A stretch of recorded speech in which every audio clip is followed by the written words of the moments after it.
É fisgando a nossa atenção para determinadas coisas que nós vamos direcionando o nosso comportamento. Aí tu pode pensar assim, bom, então nessa fase que a gente está desligado, nosso cérebro também está desligado. E não.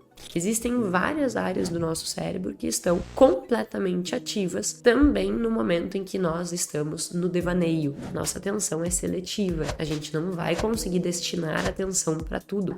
Quanto mais motivado tu estiver em aprender e absorver alguma coisa, isso por si só vai te ajudar a manter a sua atenção.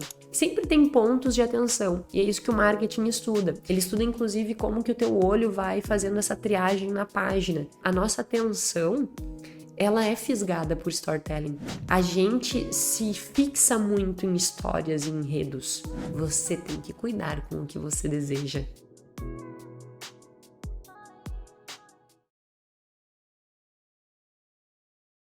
Psiu.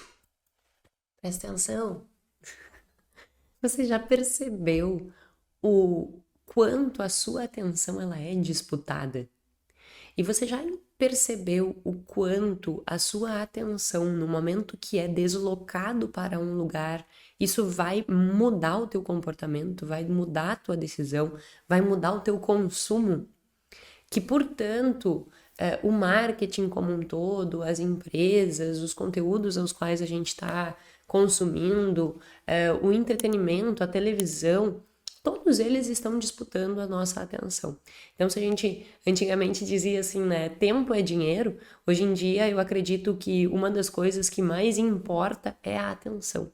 Portanto, é importante que nós aqui no Mais Que Finanças discutamos sobre atenção, porque no final das contas, o nosso comportamento vai mudar dependendo de onde nós estamos colocando a nossa atenção. E é sobre isso que vai ser o nosso episódio número 96 do podcast Mais Que Finanças, podcast em que a gente fala muito mais do que números, nós falamos sobre comportamento financeiro. Seja muito bem-vindo, meu nome é Jéssica Câmpara, sou doutora em Finanças Comportamentais. Toda terça-feira estamos aqui com um novo episódio, tratando de aspectos que vão ajudar você a ter uma melhor relação com o dinheiro, a tomar melhores decisões e, no final das contas, ter uma vida melhor, né? Ter mais qualidade de vida, sempre baseado em ciência, sempre com artigo científico, para que a gente realmente tenha um conhecimento sólido, não o que eu acho ou o que eu deixo de achar, ou aquelas frases soltas, né, de afirmação, enfim, é realmente o que a ciência tem nos mostrado, e assim não vai ser diferente no episódio de hoje. Vamos entender um pouquinho a atenção e tudo que envolve isso. O objetivo é que a gente primeiro entenda o que é a atenção, porque parece uma coisa muito simples, né? Óbvio que é atenção. Mas enfim, vamos entender a atenção, realmente o conceito, o que está por trás disso. Eu vou falar sobre um estudo que o Kahneman fez ainda na década de 60.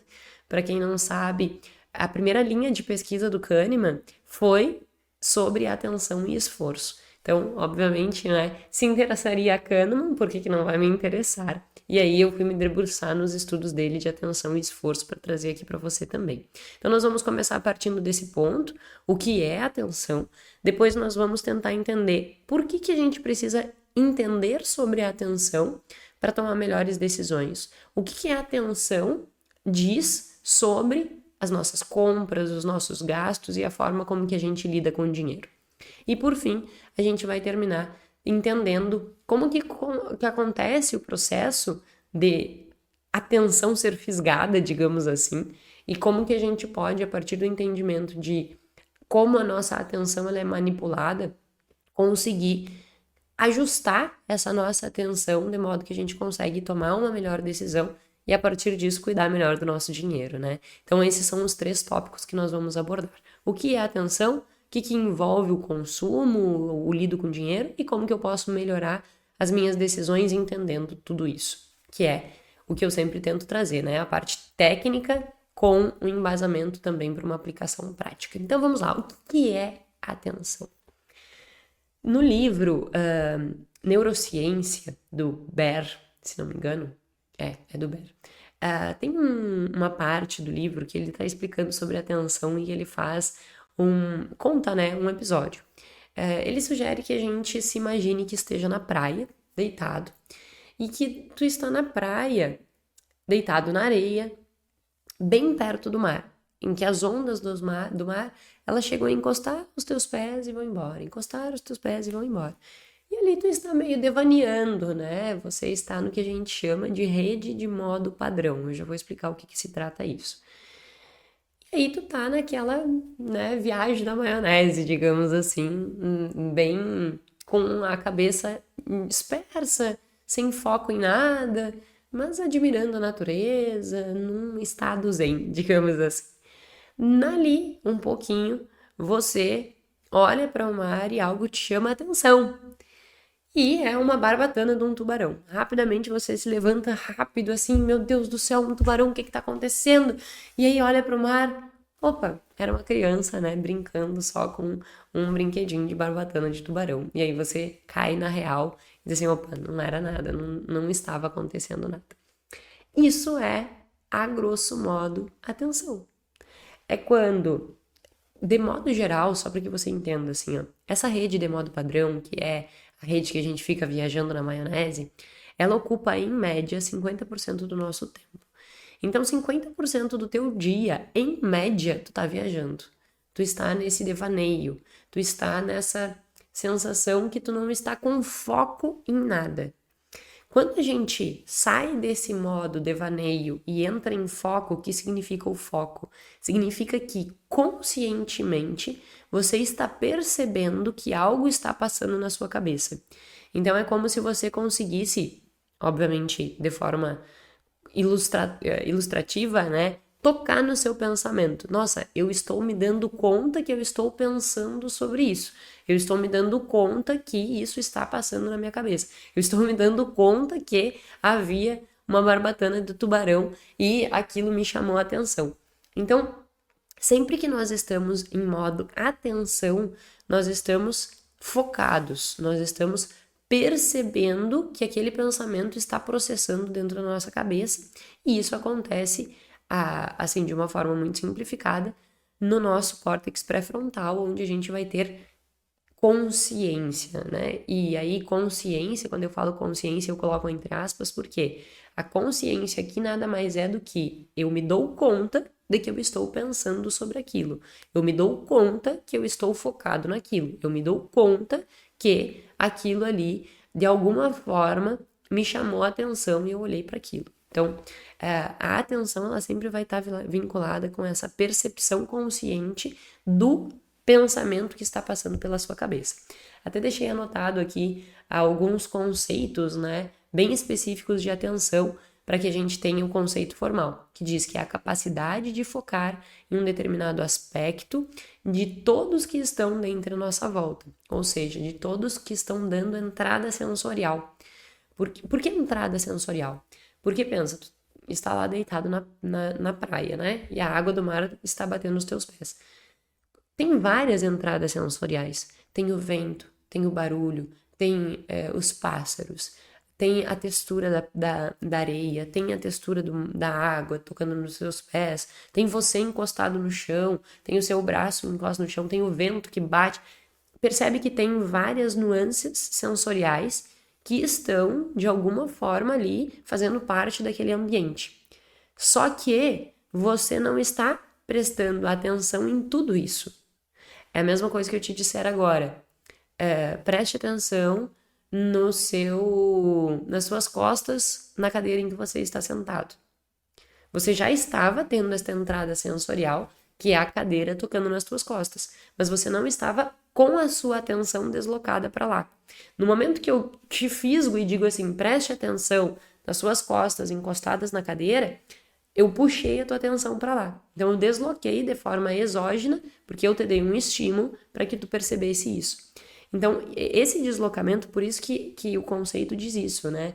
É a capacidade de focar em determinados aspectos de todos que estão dentro da sua entrada sensorial, porque nós sempre estamos envoltos em muitas entradas sensoriais. E aí a gente, quando consegue ter atenção, é quando eu ganho esta consciência de uma dessas redes, né? De uma dessas entradas sensoriais. E aí a gente consegue ter essa percepção de atenção, digamos assim. E quando a gente não está, né? Aí você pode pensar assim, nossa, eu gostaria de estar sempre atento. E na realidade não, a gente nem deve querer isso. É saudável nós estarmos com a rede de modo padrão ativa, digamos assim, esse modo desligado, porque isso faz com que a gente se mantenha economizando energia e consiga ser, foi o que nos manteve, né, sobreviventes até hoje. Então, do ponto de vista evolutivo, foi selecionado que a nossa atenção ela fosse seletiva. Depois, quando eu explicar o estudo do Kahneman, isso vai ficar mais claro. Então, foi selecionado que nós tivéssemos essa atenção seletiva. E isso é saudável. Porque pense se você estivesse a todo momento prestando atenção em absolutamente tudo. Pega uma pessoa que tem TDAH. Uma pessoa que tem TDAH, uma das dificuldades que ela tem é conseguir direcionar a atenção para um único aspecto. Então, tudo chama a atenção dela. Ela está lendo um livro, mas ela escuta o passarinho, ela presta atenção no passarinho que está escutando. Ela está trabalhando, aí alguém fala alguma coisa, ela já presta atenção no que aquele alguém está falando. Ela está trabalhando e um cliente chamou, ela já vai atender o cliente. E daqui a pouco ela lembra que ela tinha que fazer outra coisa. Daqui a pouco ela tá fazendo 1000 coisas ao mesmo tempo, ela não tá fazendo nada. Então, não é saudável que nós tenhamos a nossa atenção dissipada. Por isso que é interessante a gente ter essa atenção seletiva e, por vezes, nós sim estarmos desligados, que é essa rede de modo padrão, que é quando a gente está meio que viajando na maionese. Aí tu pode pensar assim, bom, então nessa fase que a gente está desligado, nosso cérebro também está desligado. E não. Existem várias áreas do nosso cérebro que estão completamente ativas também no momento em que nós estamos no devaneio. E aí tem várias hipóteses, né, para justificar o porquê que o nosso cérebro segue funcionando em pleno vapor, mesmo quando, entre aspas, nós estamos descansando ou estamos desligados. E um deles é justamente o fato de hipótese sentinela, eles falam assim, né? O que é a hipótese sentinela? É aquela coisa, eu posso até ter meio desligado, mas se eu enxergar uma barbatana num tubarão, aquilo tem que me acordar, porque eu tenho que me levantar e eu tenho que sobreviver. É mais uma vez esse instinto de sobrevivência. E tem uma outra atividade, tem uma outra hipótese que está ligado realmente com a nossa atividade mental, né? Que é essa coisa de nós estarmos pensando em várias coisas, só que parece que a cabeça realmente está vagando. E isso mostra-se que, de alguma forma, gera não um benefício, mas é da nossa natureza que a gente esteja nesse lapso de atenção, que isso seria até uma forma de economizar energia. Então, é bom que nós estejamos desligados, mas também é bom que nós entendamos como que funciona a nossa atenção para que a gente consiga deslocar para olhar e realmente perceber as entradas sensoriais que são importantes e relevantes para nós. E aí vamos entrar dentro do estudo do Kahneman para entender um pouquinho mais sobre esse aspecto de atenção seletiva. O Kahneman, ele estudou muitas coisas ao longo da vida dele, né? Em 1966, ele publicou um artigo sobre atenção e esforço. Inclusive, muitas pessoas acham que os livros do Kahneman principalmente Rápido e Devagar, e mais recentemente, né, em 2021, ele publicou O Ruído, mas o primeiro livro dele foi Atenção e Esforço. Foi um livro que ele publicou, se não me engano, em 1973, e um dos estudos que ele apresenta nesse livro é o que ele publicou em 1966 sobre atenção e esforço. O que acontece? Primeiro, como que as pessoas, o marketing no geral, e psicólogos, economistas estudam a atenção. Eles olham a nossa pupila. O Kahneman dizia que as nossas pupilas é a entrada para a nossa alma. Que se nós conseguirmos analisar como que está o padrão de funcionamento da tua pupila, eu consigo perceber se tu está com atenção, se tu está tendo esforço, se tu está prestes a desistir. E isso que foi o que ele fez. Como que funcionava o estudo? Eles faziam vários testes, né? Mas dentre os testes que eles faziam, um deles era adicione 1 e adicione 3. Como que funciona esse teste? Pense, eu vou te dar 4 números, tá? Faz aí o teste E se você conseguir e tiver interesse de analisar o seu próprio padrão de comportamento, coloca uma câmera na sua frente e tenta colocar ela gravando a sua pupila, tá? E aí faz o seguinte experimento. Está passando um avião aqui, acho que vai. Vamos ver.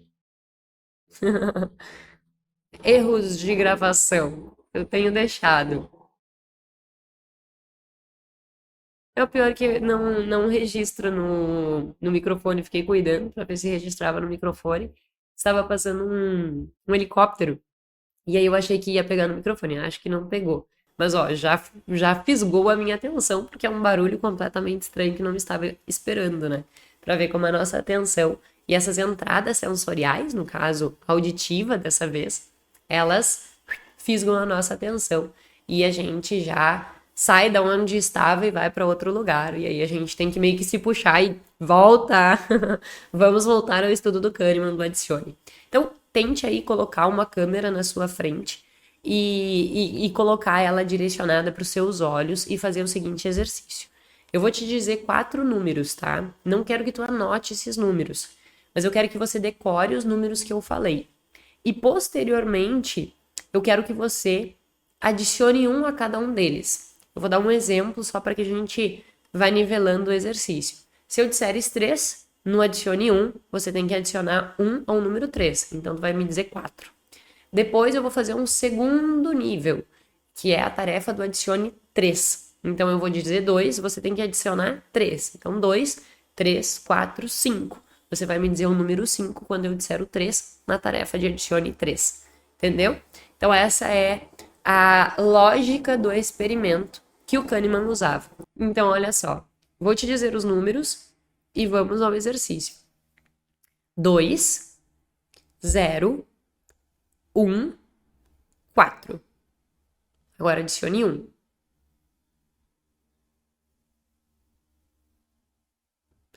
Então, o número era que você teria que dizer 3, 1, 2, 5. Certo? Esse é o exercício de adicione 1. Agora vamos ao exercício de adicione 3. 2, 3, 3, 4. Adicione 3.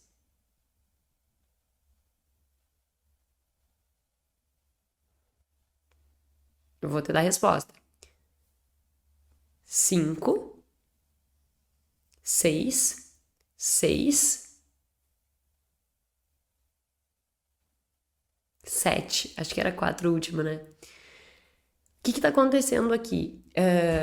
Se você pegar a imagem do seu telefone agora e olhar a sua pupila na tarefa do adicione 1 e depois você pegar a sua pupila na tarefa do adicione 3, você vai perceber que a sua pupila ela aumenta na tarefa de adicione 3.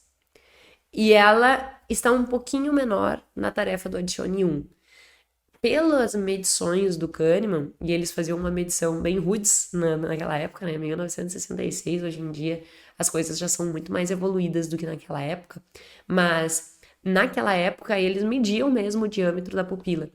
E o que eles percebiam é que a tarefa de adicione 3, ela envolvia um aumento da pupila em torno de 50%, demonstrando que precisava muito foco atencional e muito esforço. Tanto é que eles faziam esses experimentos e eles tinham meio que um apartamento de experimentos, assim. E ele brinca que surpreendia muitos colegas que iam visitar ele. Porque ele colocava as pessoas a fazer o experimento, né? Meio que parecendo aquelas coisas de inoculista que tu coloca assim, né? E fica olhando friamente ali um lugar.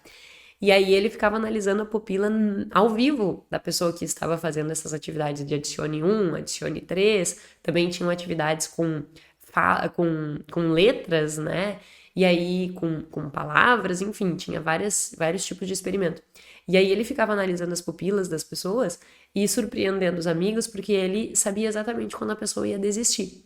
Por exemplo, faz várias tarefas de adicione 3, leva a um esgotamento da capacidade de raciocínio da pessoa que ela desiste.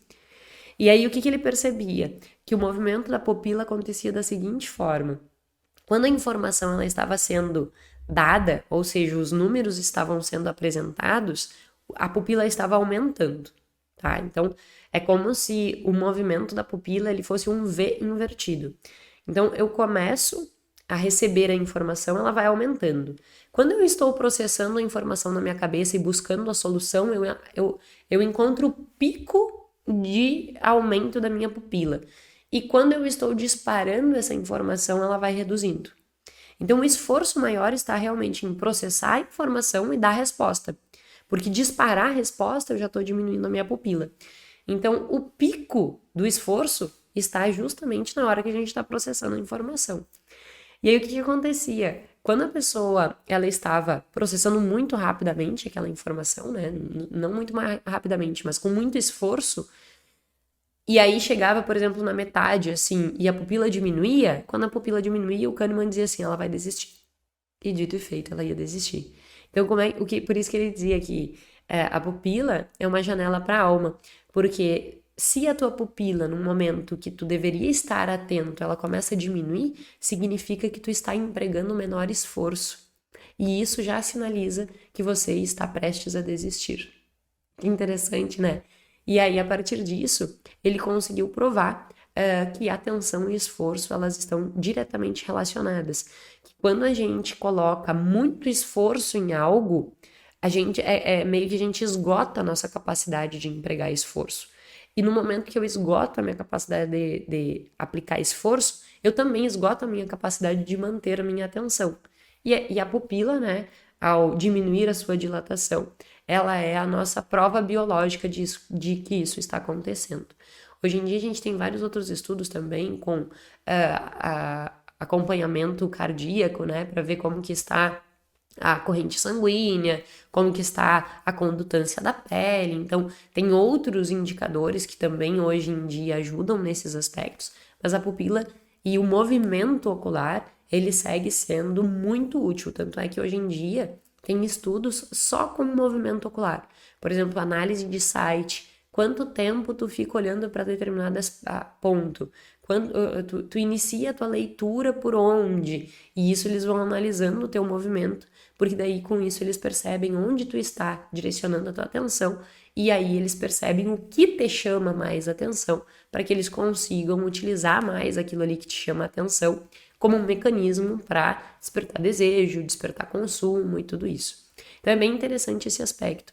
E aí, a partir desse entendimento de que para que eu esteja tendo atenção, eu também estou empregando esforço e o meu cérebro ele não vai conseguir empregar um esforço absurdo e constante, pode ser que ele desista, a gente entende o porquê que a nossa atenção é seletiva.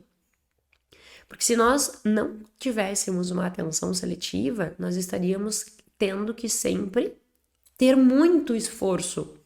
Só que nós não temos capacidade de processamento informacional dentro do cérebro capaz de estar 24 horas por dia em plena atenção. Ele precisa entrar naquele modo devaneio.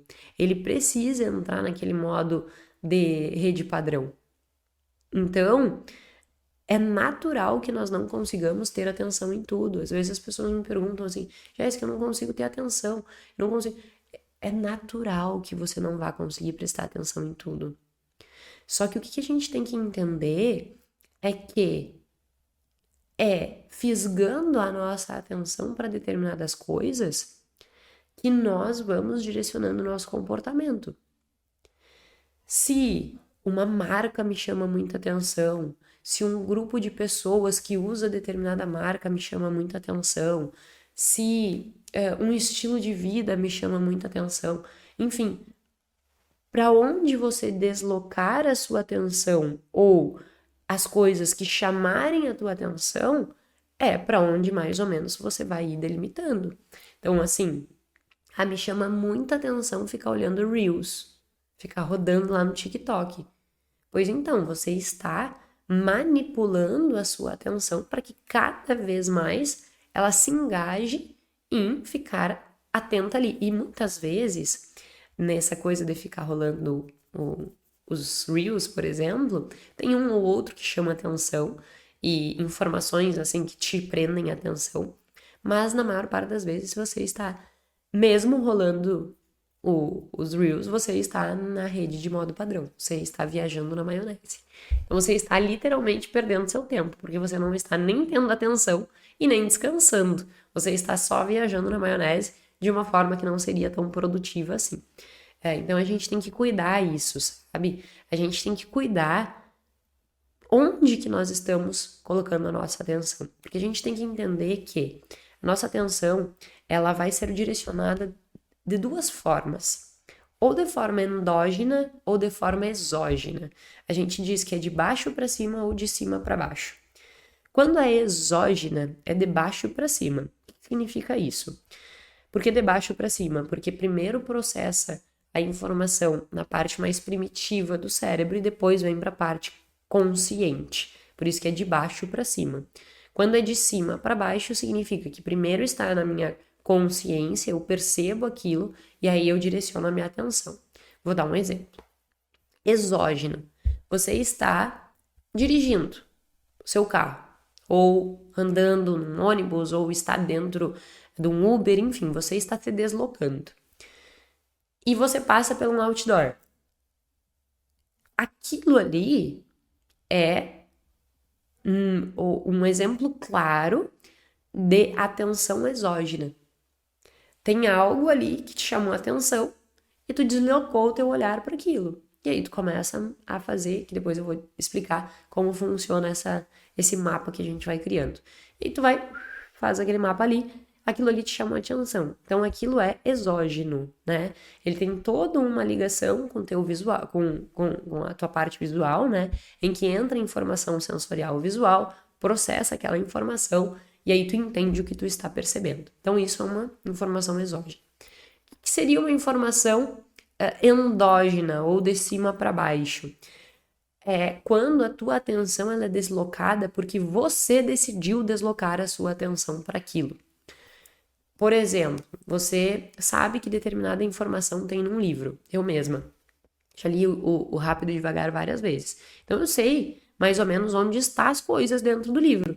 Por exemplo, eu sei que essa parte de atenção e esforço tá ali no segundo capítulo, mais ou menos, segundo, terceiro capítulo, e que não tem a imagem do V dos olhos, né? Então não adianta eu ir lá e procurar.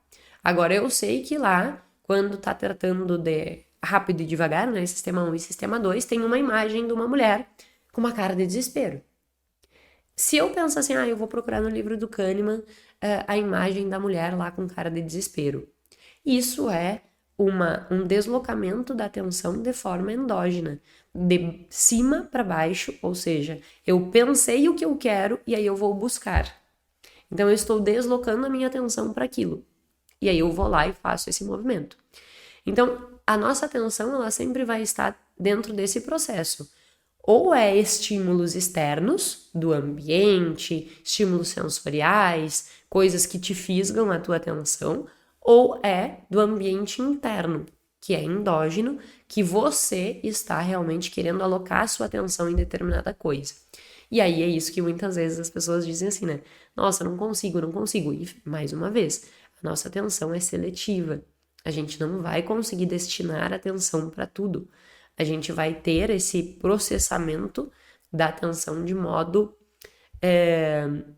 realmente focado.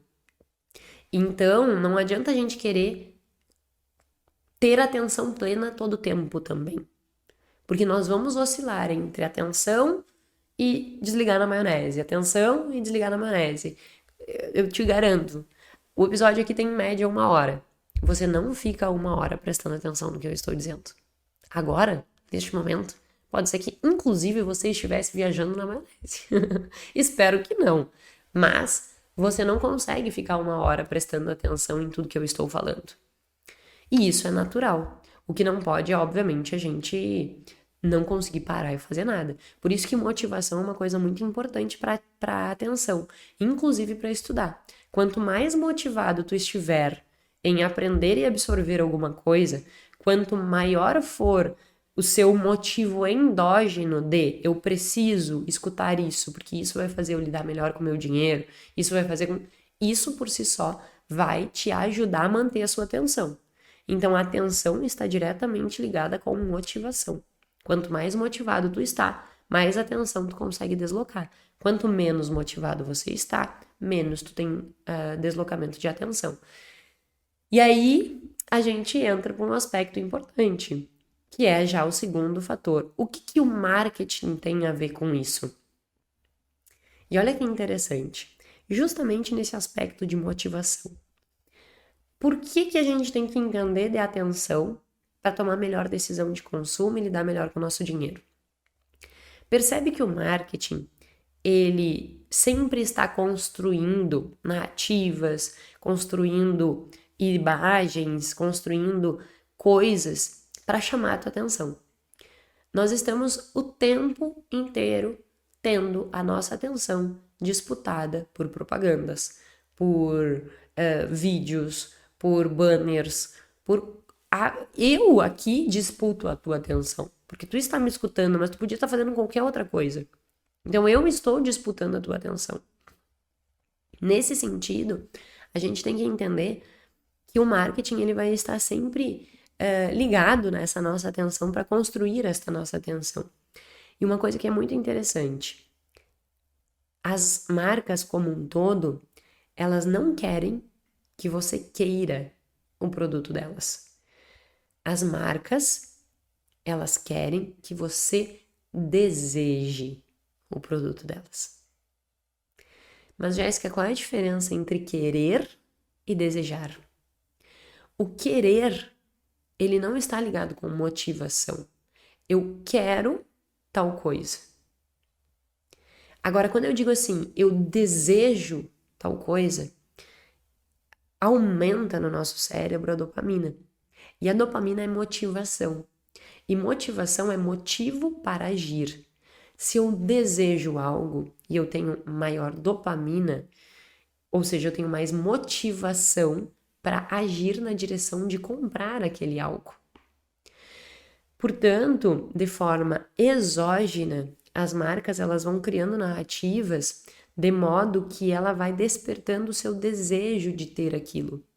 Então, ela vai trabalhar com pertencimento, ela vai trabalhar com identificação, ela vai trabalhar com construção de segurança na marca, ela vai trabalhar com estilo de vida, ela vai trabalhar... Percebe que poucas vezes, ou nunca, pensa só, tu já viu alguma marca de roupa dizer assim, compre esta roupa porque você vai estar vestido.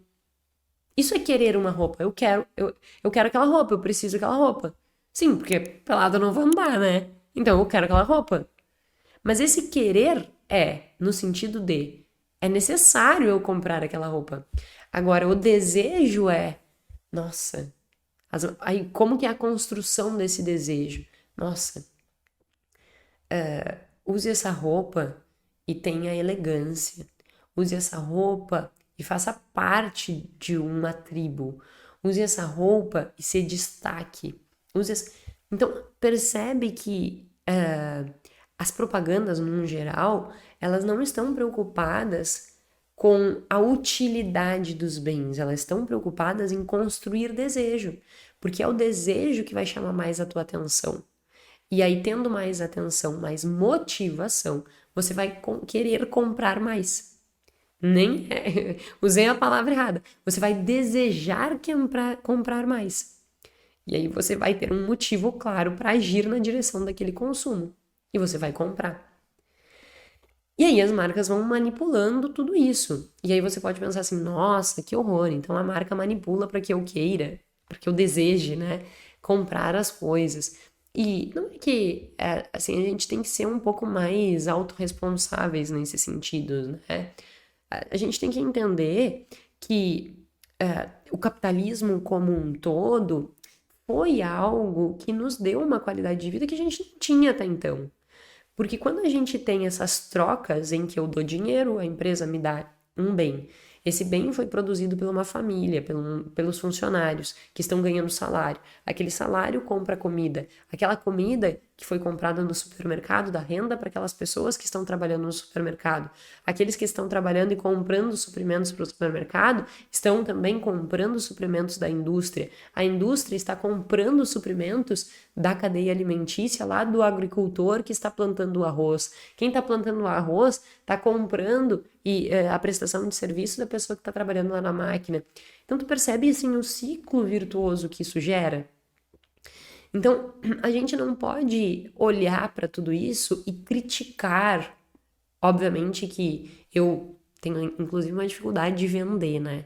Porque, como eu sei todos os meios para conseguir manipular as pessoas, eu acho isso terrível, assim. Eu me sinto muito mal e realmente é uma coisa que eu acho que tu te aproveitar da incapacidade cognitiva do ser humano para que tu consiga vender mais, isso eu acho que é inclusive uma falta de valores próprios. Então eu, Jéssica, acho que isso não é o correto a ser feito e não faço. Entretanto, eu busco como pessoa ter autoconhecimento suficiente para saber qual é as coisas que estariam me chamando a atenção e despertando desejo e que eu preciso evitar me expor àquelas tentações, ou muitas vezes eu preciso ter consciência para tomar a melhor decisão. Então, é nós sermos mais autorresponsáveis nesse sentido. Eu não posso simplesmente olhar e dizer assim, que horror isso que fazem. Não, eu tenho que olhar e dizer assim, não, calma, mas o que eu faço com essa informação, se eu já sei que é assim que o mundo funciona, né? Então, por isso que eu trago esses conteúdos, para que todo mundo que esteja aqui no Mais Que Finanças possa ter autorresponsabilidade sobre as suas decisões. E isso é uma construção, E é por isso que estamos aqui. E aí, voltando a essa questão de construção de vendas e marketing e tudo isso, né? Aí o que a gente tem que entender é que esta construção de criar toda essa identificação e tudo isso vai despertando esse desejo. E uma coisa muito interessante da nossa atenção, que o marketing estuda muito, é o que a gente chama de mapas sensoriais. É como se fosse, não é nem mapas sensoriais, é mapas de saliência sensorial. O que significa isso? Sempre que tu vê uma propaganda, tu vai criando na tua cabeça um mapa de saliência. O que é esse mapa de saliência? Eu tenho vários estímulos visuais, auditivos, às vezes sensoriais, cada vez que eu estou diante de uma publicidade, de uma propaganda, de alguma coisa assim relacionada a isso. Quando a gente vai olhar para isso, a gente vai criando esse mapa de saliência. O que é esse mapa de saliência? Torna-se saliente aquilo que nos chama a atenção. Então, aquela entrada sensorial que nos chama a atenção cria esse mapa de saliência. Por exemplo, se nós vamos pensar numa imagem, tá? O livro de neurociência, inclusive a imagem que ele dá, uma imagem de uma natureza, uma árvore e um saco de dinheiro na frente da árvore. O que teu mapa de saliência na hora que está analisando aquela imagem vai fazer? Olhei a imagem, uma natureza e tal, o que vai me chamar a atenção? O que vai ser saliente naquela imagem? O saco de dinheiro. Então é óbvio que aquilo ali vai me chamar a atenção e eu vou olhar mais para aquilo ali. Então, o que acontece? Percebe agora sobre isso, assim. Quando você olhar um outdoor, um banner, qualquer coisa relacionada a marketing, propaganda, percebe que a sua visão, ela vai criando uma imagem, mas algumas coisas vão te chamando a atenção. E o resto meio que vai ficando periférico. Nesse sentido da natureza com saco de dinheiro, dá aquele mapa de saliência geral, tu dá aquela triagem inicial, que eu depois já vou falar sobre isso, e o saco de dinheiro se torna saliente. Aquilo ali te chamou a atenção. Se for numa venda, aquilo ali te chama a atenção. Se aquilo ali te desperta um desejo, aquilo que se tornou saliente nos teus olhos te desperta um desejo, você pode ser que consuma aquilo porque você olhou aquela imagem, aquilo te se tornou saliente, te despertou desejo. Eu preciso disso. Aí, mais uma vez, né? Você vai usar de informações que parecem racionais para justificar o teu consumo. Quando, na verdade, o que pode ter feito com que tu quisesse consumir foi a construção de como a imagem foi apresentada para você, que tornou-se saliente uma informação que bateu com alguma outra informação endógena sua. Eu gostaria de ter um casaco rosa. Aí, digamos que lá na propaganda tenha lá um casaco rosa e aquilo se tornou saliente para ti. Automaticamente tu busca essa informação, junta com a imagem, desperta desejo, você vai lá e consome. Então sempre tenta perceber dentro dessas estruturas de propaganda que sempre tem pontos de atenção, e é isso que o marketing estuda. Ele estuda inclusive como que o teu olho vai fazendo essa triagem na página. O que te chama atenção? A fonte. O Kahneman tem uns estudos interessantes também sobre fonte, que ele comenta no livro Rápido e Devagar, que é desde o formato da fonte altera como que tu vai perceber aquilo ali. Então, é importante a gente olhar e realmente começar a prestar atenção onde nossa atenção está sendo focada, sabe? É meio que tu... fica meio redundante, né? Preste atenção no que tu está prestando atenção. Mas é isso mesmo. Porque isso vai fazer com que tu tenha mais consciência. E aí, tendo mais consciência, tu toma melhores decisões. E aí, tu tem que ter um outro cuidado. Que, como eu estava falando, assim, digamos que tu já tinha esse desejo de ter um casaco rosa, digamos assim. Ou um homem ter, sei lá, um relógio, uma coisa que muitos homens desejam. E tu olhou ali a publicidade e apareceu um casaco ou um relógio. Além do mapa de saliência, surge na sua cabeça o que eles chamam de mapa de prioridade. Que é, eu já tinha aquilo na minha cabeça. Então, como eu já tinha de alguma forma aquilo registrado na minha cabeça que eu precisava, quando eu olho aquela informação, aquilo se torna saliente, vem um mapa de prioridade e faz com que eu tenha mais propensão a agir naquela direção. Então, sempre vai ter assim, ao escutar um vídeo, ao ver uma propaganda, ver uma publicidade, nós vamos criar mapa de saliência e, em alguns casos, que se aquela informação ela já existir de forma endógena, nós também vamos criar mapas de prioridade, que é tu deslocar a tua atenção mediante aquilo que tu acha que tu já precisava. Isso não só no consumo. Por exemplo, eu estava comentando do livro do Rápido e Devagar, se eu quisesse buscar a imagem da pessoa lá com cara de desesperada. Quando eu vou buscando as páginas, tem um mapa de saliência, né? Eu estou fazendo uma triagem nas páginas, mas tem um mapa de prioridade que é, opa, cheguei na minha prioridade. Então, é meio que a minha atenção ela é fisgada pelo esse mapa de prioridades. Por isso que você tem que cuidar com o que você deseja. Porque se em algum momento você vai criando desejos, criando desejos, criando desejos, criando desejos, e num dado momento uma publicidade, uma propaganda te pega em um dia que você já esgotou a sua capacidade de esforço, já esgotou a sua capacidade de autocontrole, o que vai acontecer? Você vai fazer mapa de saliência, vai fazer mapa de prioridades com base no que você já queria desejando, e aí automaticamente daquele ponto em diante, pode ser que você compre aquilo, sem nem ter planejado comprar, porque naquele momento essas coisas todas foram se somando. Eu já meio que queria, eu já desejava, aí criei um mapa de saliência, aquilo despertou o desejo maior, eu conectei com o meu mapa de prioridade, tornando aquilo aparentemente racional, e aí eu fui lá e comprei sem ter planejado comprar aquilo. Então a gente tem que ter muito cuidado com essas coisas de estar sempre, preciso disso, preciso daquilo outro, né? Cuidado. O que eu sugiro nesses casos? Que a gente sempre faça a lista. E do lado, né, tu vai criando a tua lista. Eu preciso de um casaco, eu preciso de um relógio. Do lado tu escreve, por que tu precisa disso? Porque daí, quando a tua atenção for fisgada para essas coisas, você tem mais consciência. Não, mas eu tava precisando por causa disso. Aí quando tu vai escrever, tu vê que motivo mais ridículo, eu não tô precisando disso. E aí você vai limpando as suas necessidades, os seus desejos e deixando o que realmente é necessário. Principalmente se você estiver em uma fase de reeducação, reeducação alimentar é ótima, né? Principalmente se você estiver em uma fase de reeducação financeira. Você precisa cuidar para onde está indo o teu dinheiro. Para não esbanjar, para construir tua reserva ou para pagar as tuas contas. Então tem que ter cuidado com esses mapas de saliência. E é isso que os estudos de neuromarketing fazem. Eles ficam estudando como que eles conseguem nos prender a nossa atenção.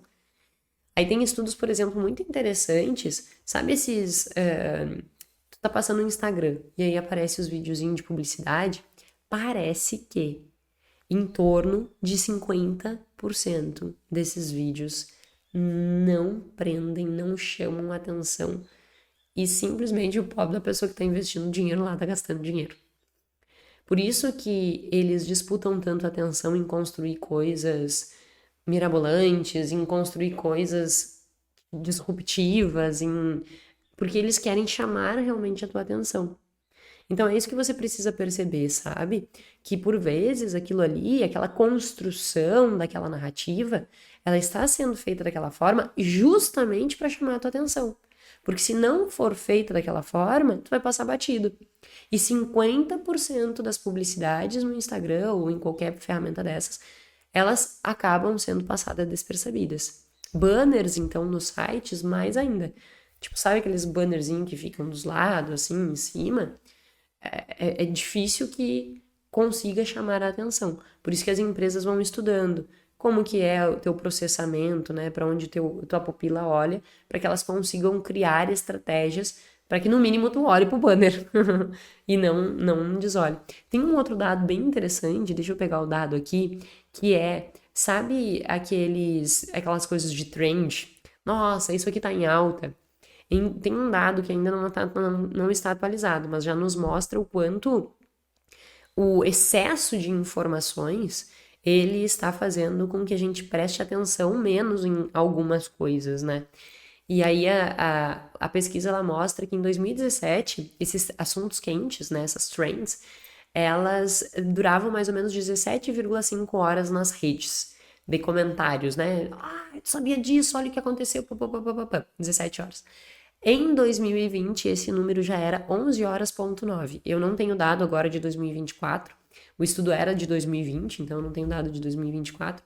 Mas para ver como que a nossa atenção ela está cada vez mais sendo dispersa. E isso é um problema. Por que que isso é um problema?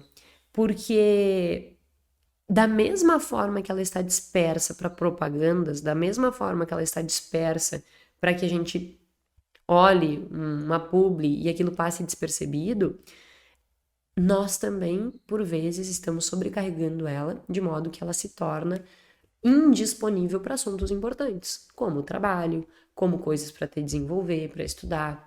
Então, assim, isso é bem interessante de nós percebermos, né?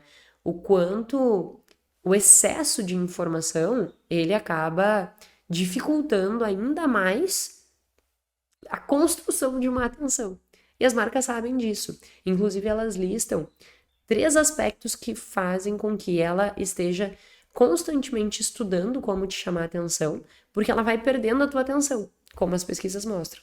Então, o que ela tem que cuidar, né? O que a marca cuida? Primeiro, tanto o teu ambiente interno quanto o ambiente externo podem mudar a tua atenção. Então, digamos que uma marca queira fazer uma publicidade de um carro, tá? Internamente, o que pode te desfocar dessa publi? O teu desejo de comprar outro carro. A tua dúvida sobre será que vale a pena alugar ou comprar? A tua dúvida de devo comprar ou não devo comprar? Meu dinheiro permite ou não permite? Deu trava-línguas. Então, isso tudo interno. Externamente, né? Eu estou olhando um carro. Ah, mas aí um outro carro do lado tem uma coisa diferente, tem uma cor diferente, tem um acessório diferente. Então, assim, tanto interno quanto externo pode estar manipulando a concorrência da tua atenção. E aí tu fica nessa disputa, e a marca sabe disso. Outra disputa é justamente a concorrência. O que a concorrência está apresentando? E, por fim, a especificidade da própria marca, né? O que aquilo ali vai te chamar atenção? É a marca? É a identidade? É a construção da loja? Enfim, tantas coisas também internas da loja, seja ela online ou presencial, que podem estar dissipando a tua atenção. Pensa numa loja que, sei lá, tem um grupo de pagode num canto da loja de carro, sei lá. Aquilo vai tirar a tua atenção, né? Carro. Ah, mas eu adoro pagode, vou lá escutar. Ah, tu não vai comprar teu carro? Ah, amanhã eu vejo. Tô dando um exemplo bem esdrúxulo, mas só para perceber que tudo pode estar chamando a atenção e as empresas elas estão estudando sobre isso. E aí, olha que interessante. Entendendo que tudo pode nos desviar a nossa atenção de comprar e que não é fácil chamar atenção, qual é o maior mecanismo hoje que está crescendo muito para aumentar conversão em vendas, conseguindo chamar atenção de uma forma que desperta desejo? Pensa qual é. Dá tempo. Influenciadores, né? Por que influenciadores estão sendo tão utilizados? Porque, como eu disse, se 50% das publi que passam no nosso Instagram ou em algum lugar a gente não olha, se eu converter isso para uma pessoa que tu confia, uma influência, pega eu assim, digamos que tu me acompanhe muito e eu sugeri que tu compre alguma coisa, tipo, compre este Propomalva que minha garganta não está boa, né? Então eu ando carregando Propomalva. Compre este Propomalva porque vai ser a melhor coisa na sua garganta. Percebe que se tu viu eu falando sobre esse Propomalva e você confia em mim, confia na minha idoneidade, confia na minha avaliação de valor do produto, você tem uma tendência muito maior a comprar este produto na farmácia do que qualquer um outro. Por quê? Porque você já confia em mim, você já construiu um relacionamento comigo. Portanto, a minha indicação vale mais do que a indicação da publi automática do anúncio. E é por isso que está crescendo tanto o investimento em publis com influenciadores. Por quê? Porque consegue chamar mais a tua atenção. E não só consegue chamar mais a tua atenção e despertar mais o teu desejo, quanto consegue converter mais, porque já tem naturalmente mais confiança.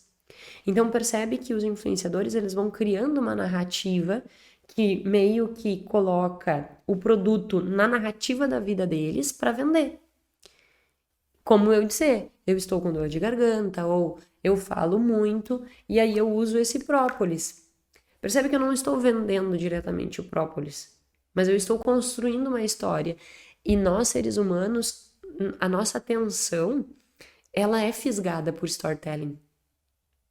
A gente se fixa muito em histórias e enredos. Isso foi evolutivamente selecionado. Então, se a gente consegue, né, e é envolvido por storytelling, quando tu vê um storytelling bem construído, a tua atenção ela é fixada. E se a tua atenção ela é fixada, tu compra mais. Mas, Jéssica, então, o que eu faço com um monte de influenciadores e tal? Mais uma vez, cria a tua listinha do que tu precisa comprar, escreve o que você realmente, o motivo pelo qual você precisa daquilo ali, para que você tenha consciência. Ele não está fazendo nada de errado. Ele está fazendo o trabalho dele, assim como a empresa está fazendo o trabalho dela. Olha como é um ciclo de prosperidade acontecendo. Isso não é errado, não crie ranço disso. Crie consciência sua. E aí entenda que isso acontece, né? Por quê? Porque daqui a pouco tu tá me olhando dizer do própolis aqui, e tu nem precisa de própolis. Tu não tem garganta doendo, tu não fala muito, mas porque a Jéssica disse que própolis era bom, eu vou usar também. Não, peraí. Não preciso querer tudo que a Jéssica, não preciso desejar tudo que a Jéssica usa. Então eu vou ter consciência para ver no meu contexto de vida, no meu entendimento, o que faz sentido, o que não faz sentido. E isso é uma coisa bem interessante do ponto de vista de atenção. É a gente entender essa questão do contexto, né? Se a gente conseguir analisar o nosso contexto, a gente consegue tomar melhores decisões. Então, essa questão dos influenciadores, a gente tem que estar atento.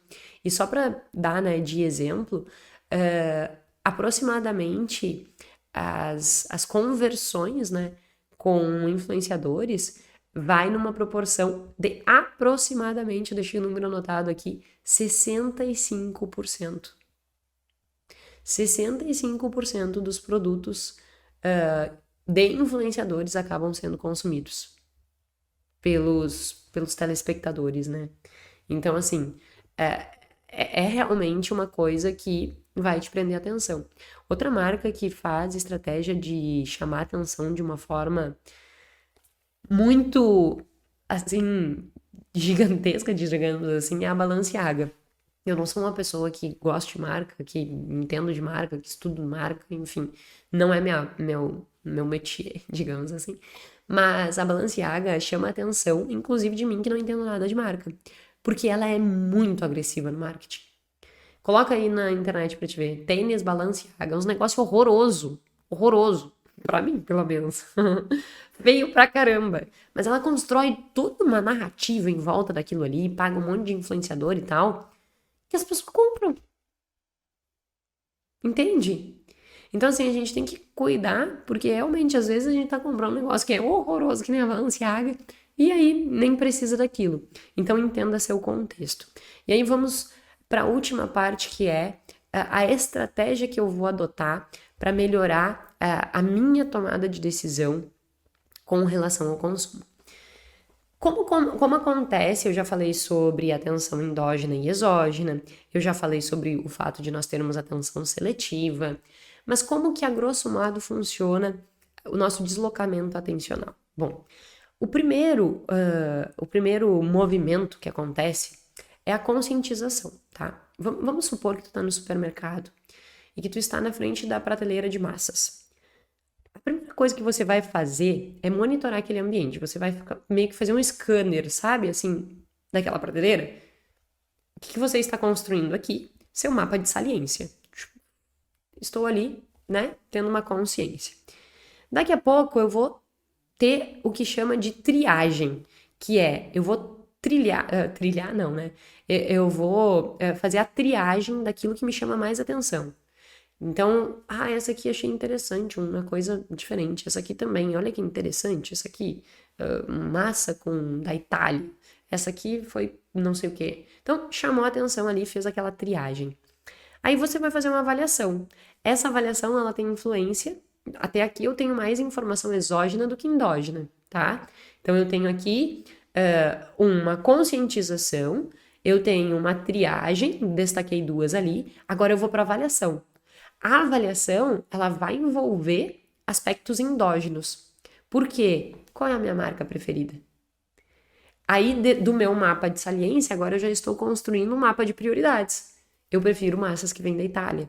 Porque a massa que vem da Itália, isso eu mesma, a farinha produzida é uma farinha granduro lá, é uma construção diferente. Eu, particularmente, acho um sabor melhor, acho que incomoda menos o estômago, enfim, e eu prefiro. Então, eu já vou naquela conscientização, eu percebi que tem várias marcas, na triagem eu já selecionei mais ou menos todas aquelas que me chamaram a atenção, na avaliação eu vou escolher só aquelas que tenham a Itália como produtores.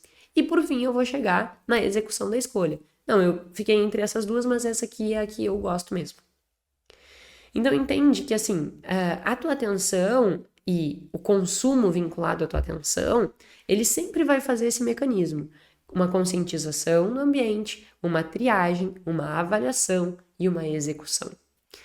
Portanto, você entendendo que existe isso e entendendo que dentro desses processos existe esse mapa de saliência, existe esse mapa de prioridades, existe os desejos internos que são essa atenção endógena, existe a atenção exógena.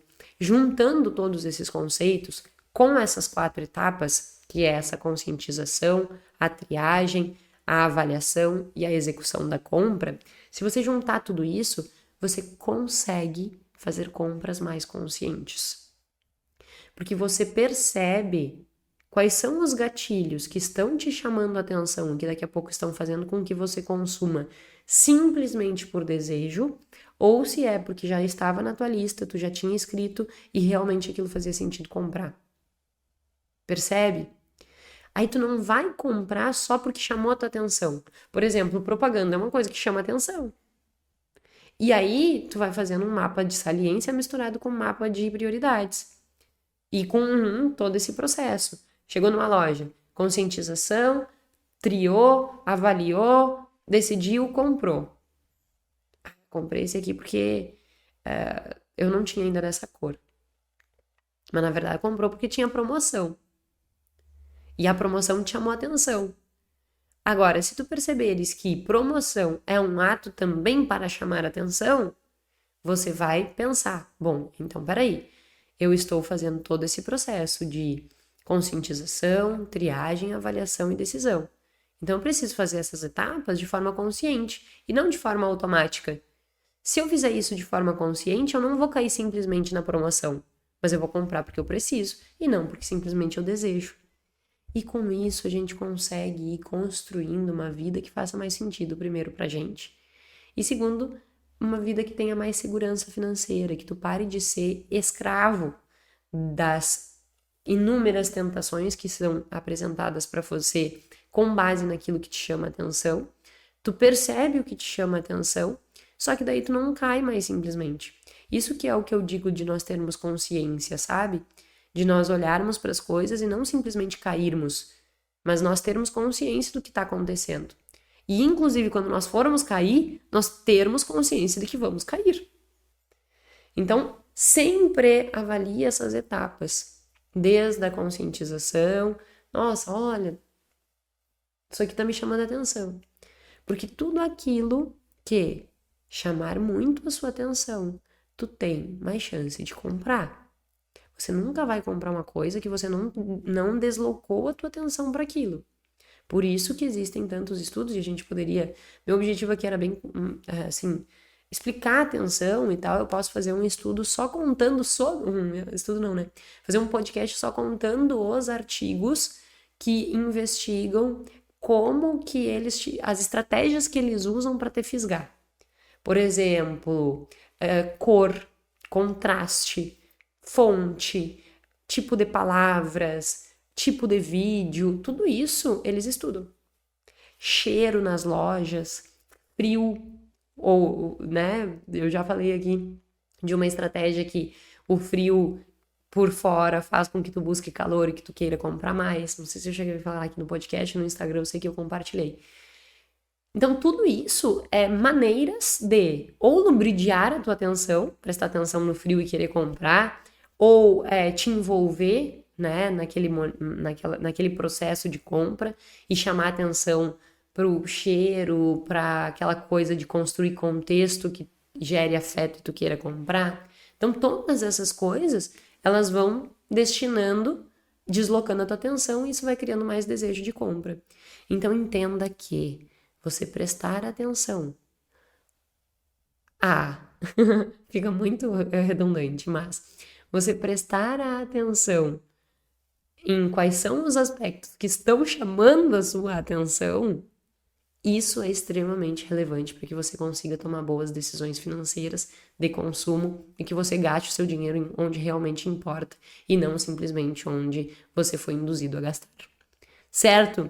Espero que esse podcast tenha te ajudado aí a perceber mais a sua atenção, não só no consumo, mas na vida, né? Acho que a gente tem que parar e refletir para onde a gente está colocando a nossa atenção, porque da mesma forma que onde eu coloco a minha atenção faz com que eu compre ou não compre, onde eu estou deslocando a minha atenção nos outros quesitos da minha vida também fazem com que eu avance ou não avance. Então, atenção é um aspecto bem relevante para a gente parar e refletir. Onde eu estou gastando a minha atenção? Porque ela é seletiva e ela não vai conseguir prestar atenção em tudo. Então, eu tenho que ser cuidadoso para ver onde é que eu estou colocando ela, porque isso vai fazer diferença. Certo? Meu muito obrigada e até a semana que vem.